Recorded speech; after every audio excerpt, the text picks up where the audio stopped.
Di Sahih Muslim itu ada cerita, ini termasuk hadis pegangan kan Sahih Bukhari Muslim. Itu ada cerita seorang sujud sama Allah itu kan banget baiknya, sangat baik. Kemudian yang sujud ini diinjek oleh pemuda yang nakal, diinjek. Ketika diinjek, yang sujud spontan ngomong begini, fa wallahi la yaghfiru wallahu laka, demi Allah, Allah tidak akan maafkan kamu. Di luar dugaan, tentu kalau nggak ada sanad, omongan ini normal karena nginjek orang apa? Sujud. Tapi di luar dugaan, Allah mewahyukan ke Nabi di zaman itu, disuruh bilang sama orang yang sujud itu, Allah ngendikan, manggal ladzi yata'alla alayya alla aghfira li fulan faqad ghafartu lahu wa ahbattu amalah. Siapa yang mencatut nama saya bahwa saya tidak bisa memaafkan orang yang nginjek, Allah tersinggung karena namanya dicatut. Saya ini Tuhan bisa menyiksa dan bisa mengampuni. Kenapa sifat saya jadi satu hanya menyiksa? Sifat ampunan saya di mana? Itu kalau nggak sanad nggak bisa.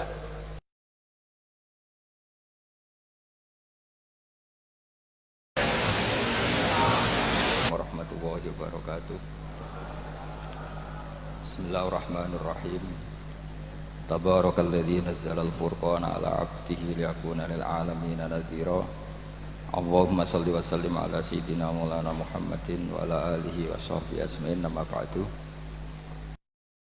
Yang sangat saya hormati semua pengurus wilayah Nahdlatul Ulama Jawa Tengah, wabil khusus Ki Haji Ubaidillah Sodaqoh, teman saya juga guru saya, putra guru saya Ki Haji Abdul Ghafur Maimun.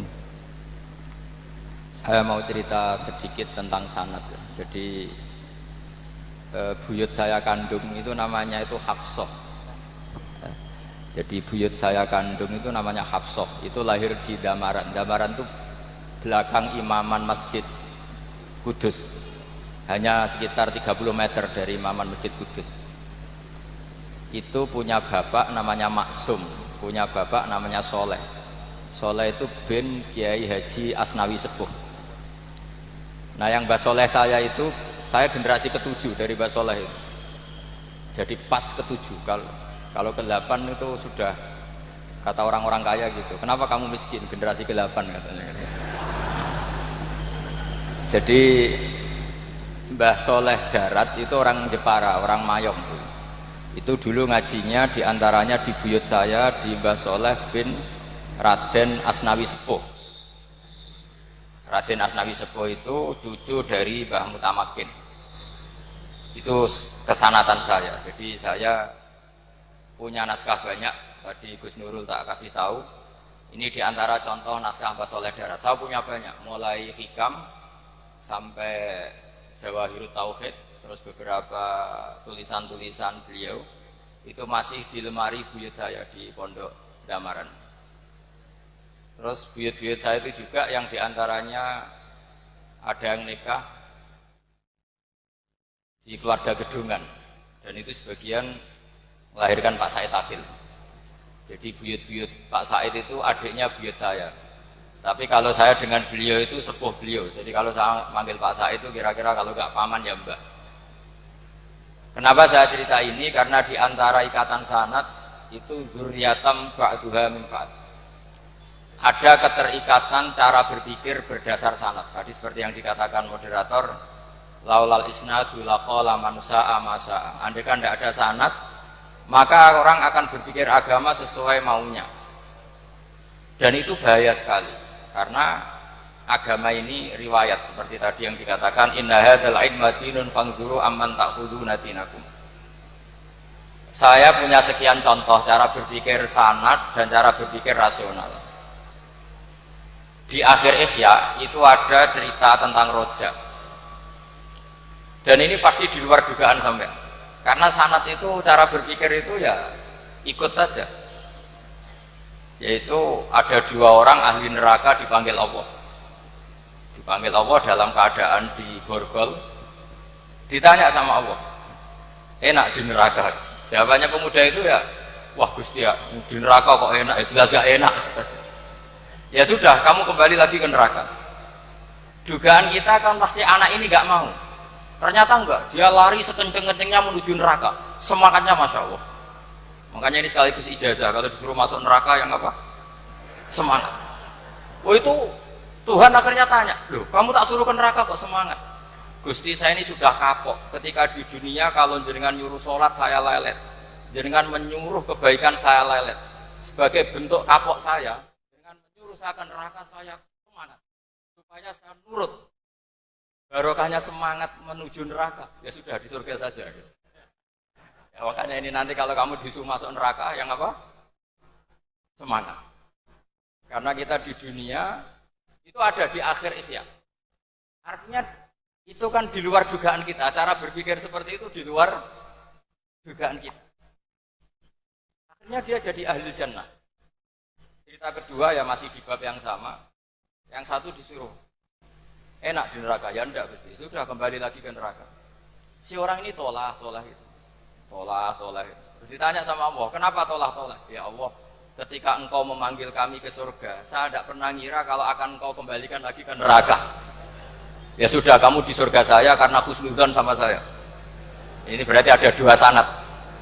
Lucunya sama-sama benar. Yang semangat ya benar, yang lelet juga benar. Maka kamu punya dua pilihan. Nanti kalau disuruh masuk neraka, bisa semangat, bisa apa? Lelet. Dan semuanya nanti di surga. Artinya begini, sanad itu apa ya? Enggak yang kita duga. Makanya saya mohon siapapun yang mencintai agama ini harus banyak baca. Jangan nuruti emosi, kemudian emosi itu di atas namakan agama. Di Sahih Muslim itu ada cerita, ini termasuk hadis pegangan kan Sahih Bukhari Muslim. Itu ada cerita seorang sujud sama Allah itu kan banget baiknya, sangat baik. Kemudian yang sujud ini diinjek oleh pemuda yang nakal. Diinjek. Ketika diinjek, yang sujud spontan ngomong begini. Fa wallahi la yaghfiru Allahu laka. Demi Allah, Allah tidak akan maafkan kamu. Di luar dugaan, tentu kalau nggak ada sanad, omongan ini normal karena nginjek orang apa? Sujud. Tapi di luar dugaan, Allah mewahyukan ke Nabi di zaman itu, disuruh bilang sama orang yang sujud itu, Allah ngendikan, manggalladzi yata'alla alayya alla aghfira li fulan, faqad ghafartu lahu wa ahbattu amala. Siapa yang mencatut nama saya, bahwa saya tidak bisa memaafkan orang yang nginjek, Allah tersinggung karena namanya dicatut. Saya ini Tuhan bisa menyiksa dan bisa mengampuni. Kenapa sifat saya jadi satu hanya menyiksa? Sifat ampunan saya di mana? Itu kalau nggak sanad nggak bisa. Saya ulang lagi, Allah itu apa? Zat yang bisa yaghfiru liman yasha wa yu'adzibu man yasha. Tapi orang yang sujud ini hanya mensifati Allah satu, yaitu Allah pasti menyiksa. Dan Allah tersinggung. Bagaimana mungkin saya Tuhan hanya berstatus bisa menyiksa, tidak bisa mengampuni. Akhirnya orang ini disalahkan, malah yang sujud tadi. Bilang ke orang itu, sujudnya saya hapus pahalanya, dan yang nginjek saya hapus dosa. Tapi ya bukan berarti terus kamu boleh nginjek orang sujud, ya enggak. Artinya gini loh, saya hanya memperkuat moderator tadi. Berpikir agama itu berdasar sanad. Kalau nuruti emosi pasti kita akan setuju Allah tidak ngampuni yang menginjak.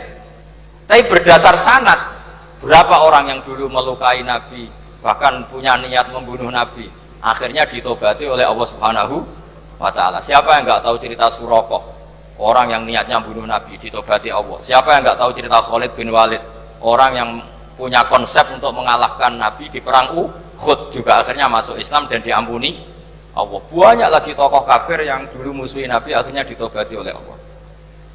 Sehingga ketika Nabi sangat marah ya dengan mereka yang kafir, malah ada ayat turun laisa laka minal amri syai'un aw yatuba alaihim aw yu'adzibahum, bahwa wilayah mengampuni dan memaafkan itu wilayah Allah. Tentu kita secara syariat akan mengatakan yang injak itu salah, pasti itu. Kalau yang injak itu pasti salah, yang kafir pasti salah. Tapi jangan katakan kalau Allah tidak bisa menobati mereka. Lagi-lagi yang bisa mengertikan itu apa? Sanad. Kita ngaji di bab itu bahwa ada orang diinjak, ternyata Allah ketika yang sujud mengatakan wallahi la yaghfiru wallahu laka, demi Allah Allah tidak akan maafkan kamu.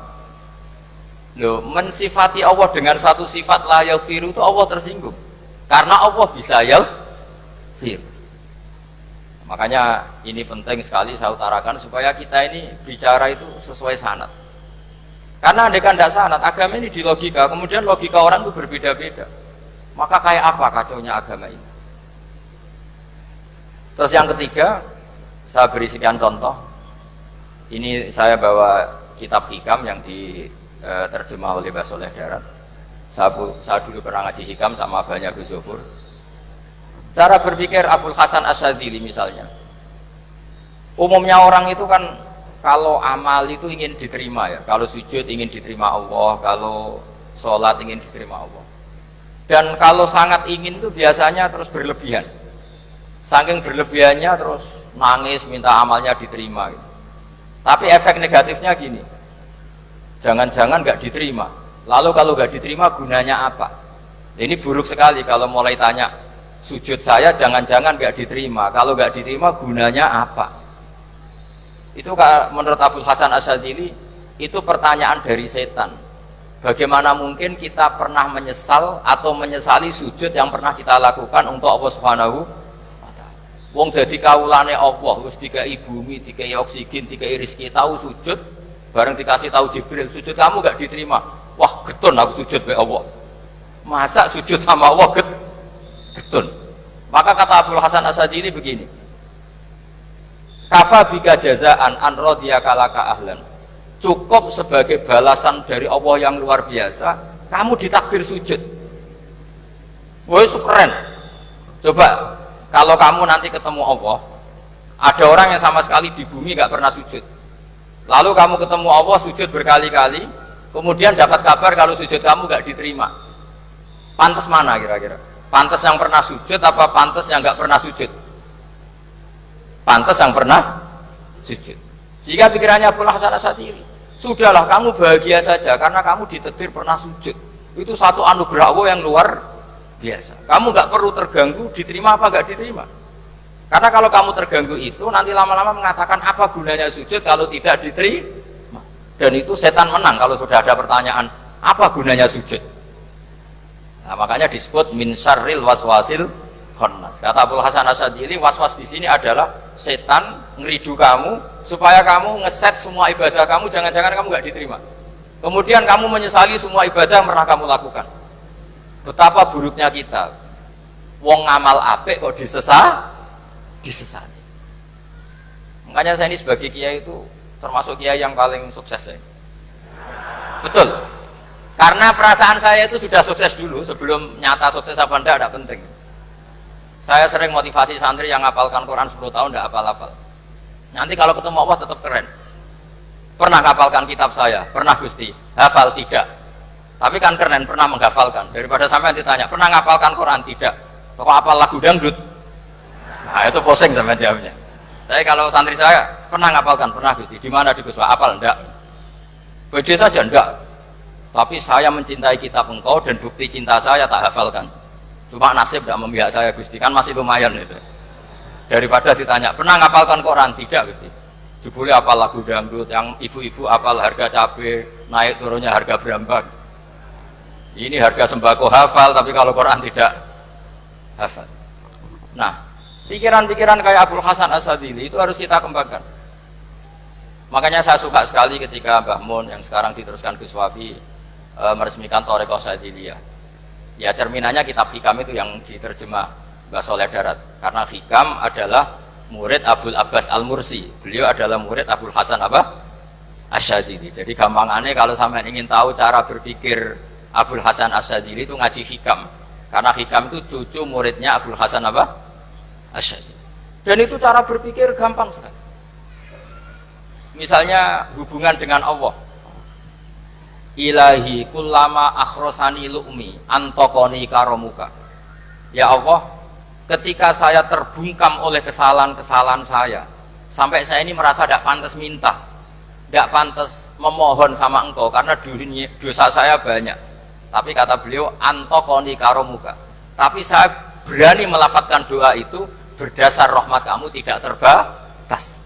Dan itu indah sekali kata-katanya. Ilahi kullama akhrosani lu'mi antokoni karomuka. Jadi kullama akhrosa. Sekirane bungkam disoroni apa lu'mi sifat elek. Antoko mau dari sosok ini sosok karomuka sifat lomani. Dan itu dipraktekkan semua ulama. Ya nafsula taknati min zallatin azumatin al-kaba'ira fil kufrani kallamami.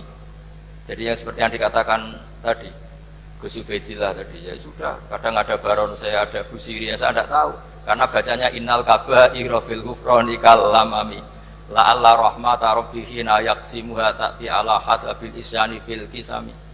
Itu ada orang terlalu fanatik kebaikan, datang ke Abdul Hasan Asy'adzali gerutu karena dunia ini sudah kacau balau, banyak maksiat, banyak macam-macam. Apa jawabnya Abdul Hasan Asy'adzali? Man ahabba alla yusawahu fi ardi faqad ahabba alla tadhara maghfiratu. Jadi malah dibalik. Kalau kamu ingin dunia ini steril, nggak ada apa-apa, berarti kamu tidak suka akan kelihatan maghfirahnya. Oh. Jadi sanad-sanad seperti ini harus kita jaga. Meskipun tidak kita manfaatkan untuk kepentingan hadun nafsi, tapi kita harus kita jaga. Jika kita jadi orang itu tidak terlalu sepaneng dengan pikiran kita bahwa maksiat itu pasti mendatangkan azab. Kok kamu katakan pasti, itu buktinya apa? Maksiat itu salah, kalau salah harus istighfar. Maksiat itu salah, tapi Allah bisa saja mentobati yang maksiat kemudian jadi orang baik, karena Allah tetap bersifat yaghfiru liman yasha wa yu'adzibu may yasha. Kok kamu katakan pasti-pasti, itu sanadnya dari mana?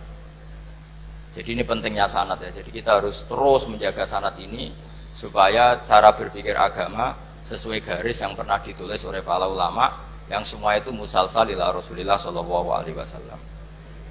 Terus ini mumpung ini di depan Gus Zofur, juga ini pernah tak baca di depan putra-putra beliau, di depan anak-anak. Ini nanti saya hadiahkan ke PWNU Jawa Tengah. Saya nulis kitab ini sebagai bentuk saya bahwa apa yang dilakukan Syekhina Kiai Haji Maimun Zubair semuanya itu berdasar khazanah-khazanah yang ada dalam kitab-kitab Al-Kutubil Mu'tamadah. Di antaranya ini kitab Khilyatul Auliya. Kitab Khilyatul Auliya itu kitab kesayangan Imam Ghazali. Sampai kalau baca Ihya Juz 4 itu beliau memberi saran ke kita, wa alaika bimudawamati mutolaati kitabi Khilyatil Auliya wa Tabaqatil Asfiya. Karena Imam Ghazali fi manaqibil akhyar itu nginduk kitab Khilyatul Auliya, karangannya Abu Nu'aim Al-Asfihani. Kalau di tasawuf beliau nginduk kitab namanya Qutil Qulub, karangannya Abu Thalib Al-Makki. Kalau di fikih tentu beliau nginduk gurunya sendiri Imamul Haramain, yaitu Nihayatul Matlab fi Dirayatil Madhab.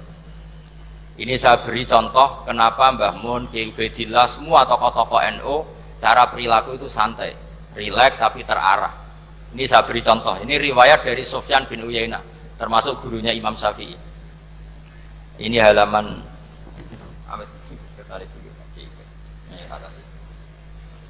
yang pengurusan halaman 24. Ya, ini di halaman 24 saya terangkan. An Sufyan bin Uyainah, kana Isa wa Yahya alaihi wassalam ya'tiyanil qaryata fayas'alu Isa an syirari ahliha wa yas'alu Yahya an khiyari ahliha. Faqala lahu Yahya, lima tanzilu ala syirarin nas? Qala innama ana tabibun udawil mardo. Ini di juz 7 halaman 323. Jadi mulai dulu ulama itu ada yang fokus mengelola orang-orang soleh, tapi ada juga yang mendokteri orang-orang yang macam-macam. Nabi Isa itu kalau di satu daerah tanya, di sini yang orang nakal-nakal di mana? Oh, di situ. Terus beliau ke situ. Ditanya Nabi Yahya, kenapa ke situ? Saya ini nabi. Nabi itu biman zilatit tabib. Saya ini ibarat dokter. Tentu dokter itu yang menyembuhkan orang-orang yang sakit. Sehingga kiai-kiai kita itu ya kancanan orang soleh ya mau, bina orang fasik ya mau. Lah yang nggak boleh itu yang potensi katut fasik, itu nggak boleh. Jadi apa ya, supaya kita itu melihat sesuatu itu tidak suudon, kiai kok berteman orang fasik. Saya berkali-kali bilang berteman orang fasik itu haram. Tapi kalau dibalik pertanyaannya, membina orang fasik hukumnya gimana? Baik, bisa membina kalau berteman, ya sudah dibolak-balik gitu. Tapi kalau dibalik, berteman orang fasik menjadi fasik, ya jangan berteman kalau buatnya masih seperti itu. Ya terus saya teruskan ya. Sayyidina Umar itu terkenal orang yang sangat keras. Sayyidina Abu Bakar terkenal orang yang layyinal janib, orang yang sangat santun, sangat sopan. Tapi anehnya ketika Abu Bakar mau wafat, itu khilafah atau khalifah itu diwasiatkan supaya yang mimpin itu Umar. Padahal orangnya sangat keras. Tapi yang jarang diketahui publik adalah ngiranya Umar keras itu wataknya. Ternyata enggak. Di sini diterangkan Umar wataknya itu sebetulnya bisa memilih keras atau halus. Ini saya baca ya di halaman 25. Beliau ditanya oleh Abdurrahman bin Auf. Terus beliau menjawab, ya Abdurrahman, wallahi laqad lintu linnasi hatta khasyitu wa fil lain. Tsumma staddattu alaihim hatta khasyitu wa fi siddah. Fa ainal makhraj. Terus di sini saya terjemah, saya saat lunak juga takut sebab lunak bisa dianggap pembiaran, tapi saya juga takut Allah saat keras sebab keras jangan-jangan termasuk tanfir, orang lari dari kebenaran. Ya misalnya gini, sampean punya anak putri atau punya ponakan pacaran, datang ke kamu sama cowoknya, kalau kamu lunak pasti ponakan kamu ngira wong Pak D gak apa-apa, padahal Pak D saya itu kiai, ternyata saya gak ditegur. Lunak itu punya akibat dianggap pembiaran terhadap maksiat. Ya. Tapi kalau kamu keras, wah nak nenggonku tak wantemi watu, kan nggak pernah ke kamu, bagaimana bina wong sowan saja nggak berani. Artinya efeknya sama, terlalu lunak ya punya efek tidak bisa bina, terlalu keras juga punya efek tidak bisa bina. Maka kata Sayyidina Umar, fawallahi laqad lintu linnas hatta khasyitu wa fil lain. Artinya saat bersikap lunak saya takut Allah karena lunak bisa dianggap pembiaran terhadap maksiat. Tsumma staddattu alaihim hatta khasyitu wa fi siddah. Ketika keras saya juga takut, karena kalau terlalu keras bisa tanfir, bisa orang lari dari kiai, dari orang soleh. Makanya dalam guyonan-guyonan ulama itu ada preman jagongan di orang-orang fasik. Ditanya, kenapa kamu jagongan sama orang fasik? Kenapa tidak jagongan sama orang soleh? Habis orang solehnya marah-marah terus, lah ini ramah. Makanya saya milih yang ramah saja. Gitu. Itu meskipun guyonan, tapi pelajaran bagi kita. Karena ya memang Quran seperti itu, walau kunta fadzan ghalidhal qalbi lan faddu min haulik fa bima rahmatin minallahi linta lahum, terusnya itu. Jadi apa ya? Nah ini kalau nggak ada sanad nggak bisa. Nggak ada sanad nggak bisa, pasti kita berpikir sesuai keinginan kita. Maka ada ancaman yang keras, man fassaral Qur'ana bi ra'yihi falyatabawwa maq'adahu minan. Jadi saya mohon sanad-sanad seperti ini kayak yang dikatakan Umar tadi. Wallahi laqad lintu linnas hatta khasyitu wa fil lain. Tsumma staddattu alaihim hatta khasyitu wa fis siddah. Jadi kita akui bahwa dalam lunak juga ada sekian problem, dalam keras juga ada sekian problem. Terus kita bikin satu metode, satu manhaj yang kira-kira ya sa'iqal lisyaribin, atau yang lebih dikenal dengan Islam wasatiyah. Ada tawazun, ada tasamu, ada macam-macam. Ya, saya kira demikian. Assalamualaikum warahmatullahi wabarakatuh.